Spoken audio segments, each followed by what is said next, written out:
بسم اللہ الرحمن الرحیم۔ آج میں نے اس پہلو پر بات چیت کرنی ہے کہ جو حضرت امام حسن اور امام حسین علیہ السلام، ان کے جو اسماء گرامی ہیں، ان کے جو نام ہیں، یہ حضور علیہ الصلوۃ والسلام نے بذریعہ وحی رکھے، وحی کے ذریعے رکھے گئے۔ بعض اوقات بہت حیرت ہوتی ہے ہم اپنے معاشرے میں جب لیفٹ رائٹ دیکھتے ہیں ایسے لوگوں کی کہ جو ہر عام بندے کو یا کسی بھی دوسری شخصیت کو جو بڑی معزز ہیں ان کو اٹھا کے اہل بیت کے مد مقابل برابر لاتے ہیں۔ افسوسناک یہ بات ہے، یہ سوچ بھی افسوسناک ہے اور یہ طرز عمل بھی افسوسناک ہے۔ حضور علیہ الصلوۃ والسلام نے خود فرمایا، کئی احادیث کا مفہوم ہے اور کئی احادیث میں صراحت ہے کہ اہل بیت اطہار کو حضور نے فرمایا ہم اہل بیت کو کسی پر قیاس نہ کرو، کیا ہی نہیں جا سکتا قیاس، چونکہ اہل بیت اطہار کے برابر کوئی نہیں۔ کون ایسا شخص ہے جس کا نام بذریعہ وحی رکھا گیا ہو؟ ابھی یہ جو سلسلہ میں شروع کرنے لگا ہوں امتیازات امام حسن اور امام حسین کا، آپ دیکھیے یہ وہ امتیازات ہیں حضور کے اہل بیت کے جو دنیا میں کسی شخصیت امت میں کسی بڑی سے بڑی ہستی کو میسر نہیں، جو اہل بیت کو میسر ہے۔ یہ اہل بیت کے امتیاز ہے۔ اب اس امتیاز سے کسی دوسرے کی کوئی تنقیص لازم نہیں آتی، اس سوچ سے نکلنے کی ضرورت ہے۔ امام حسن اور امام حسین علیہ السلام کے اسماء مبارکہ سے متعلق 4 روایات ہیں کل، مختلف جو نام آئے ہیں روایتوں میں ان کو ہم 4 حصوں میں تقسیم کر سکتے ہیں۔ پہلی امام احمد ابن حنبل نے روایت کیا، مسند احمد ابن حنبل نے حضرت علی کرم اللہ وجہ الکریم سے روایت، اور مسند ابو یعلا میں حدیث نمبر 498، اور امام حاکم نے المستدرک میں بیان کیا کہ جب حضرت امام حسن پیدا ہوئے تو حضرت مولا علی نے ان کا نام حمزہ رکھا، اور جب امام حسین پیدا ہوئے تو ان کا نام اپنے چچا کے نام پر جعفر رکھا، یعنی یہ دونوں چچاؤں کے نام پہ رکھا۔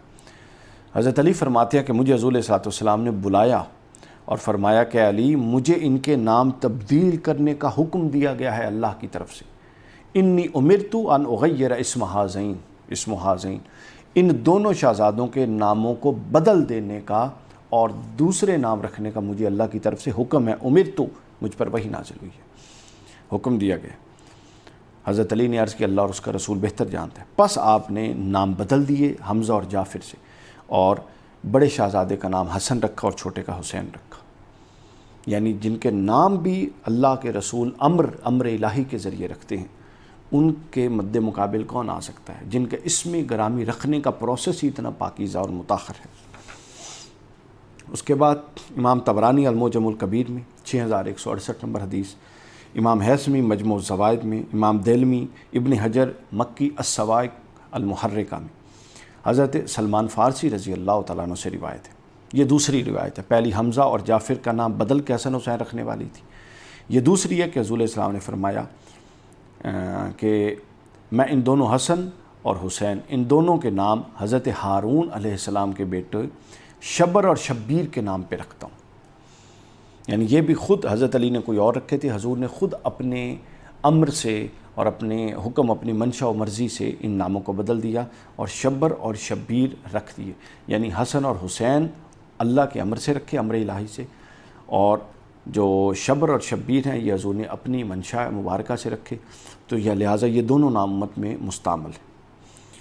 اس کے بعد تیسری جو نام کی روایت ہے وہ المصنف ابن عبد الرزاق، المصنف عبد الرزاق حدیث نمبر 7981 میں ہے، ابن عساکر نے بھی بیان کیا اور امام ذہبی نے سیر اعلام النبلاء میں بیان کیا تیسری جلد میں، امام مزی نے تہذیب الکمال میں اور محب طبری نے ذخائر العقبہ میں، کہ حضرت اکرمہ سے روایت کہ جناب سیدہ کہ ہاں جب امام حسن علیہ السلام پیدا ہوئے تو وہ انہیں حضور کی خدمت میں لائیں، لہٰذا آپ صلی اللہ علیہ وسلم نے ان کا نام شہزادے بڑے کا نام حسن رکھا، اور جب امام حسین پیدا ہوئے تو انہیں حضور کی خدمت میں لایا گیا تو حضور نے ان کا نام حسین رکھا۔ یا رسول اللہ، تو جب حضور کی خدمت میں لایا گیا تو فرمایا کہ اے فاطمہ پہلا بڑا حسن ہے، چھوٹا حسین ہے، لہٰذا آپ نے جو حسن نام تھا اس سے اخذ کرتے ہوئے حسین نام رکھا، یعنی خود حضور علیہ السلام نے حسن اور حسین نام رکھے۔ اس روایت میں کسی نام کے بدلنے کا تذکرہ نہیں ہے۔ جو چوتھی روایت ہے وہ روایت ہے جس میں حضور علیہ السلام نے فرمایا، حضرت علی سے روایت ہے، اور امام حاکم نے المستدرک میں یہ روایت کی کہ حضرت سیدہ فاطمہ کے ہاں جب اولاد ہوئی، حضرت امام حسن پیدا ہوئے تو حضور کی خدمت میں لایا گیا۔ حضور نے فرمایا مجھے میرا بیٹا دکھاؤ۔ امام حسن پیش کر دیے گئے، فرمایا اس کا نام کیا رکھا ہے؟ تو حضرت علی نے عرض کی کہ میں نے اس کا نام حرب رکھا ہے۔ حضور نے فرمایا نہیں، بلکہ یہ حسن ہے، حرب نہیں ہے۔ تو نام حسن پڑ گیا۔ پھر جب امام حسین علیہ السلام پیدا ہوئے تو حضور نے پھر اسی طرح فرمایا مجھے میرا بیٹا دکھاؤ، کیونکہ حضور ان کو اپنا بیٹا کہہ کے مخاطب کرتے۔ تو حضرت امام حسین پیش کیے گئے۔ حضرت علی سے پوچھا گیا کہ آپ نے ان کا نام کیا رکھا ہے؟ حضرت علی نے عرض کی میں نے اس کا نام حرب رکھا ہے۔ حضور نے فرمایا نہیں، بلکہ یہ حسین ہے۔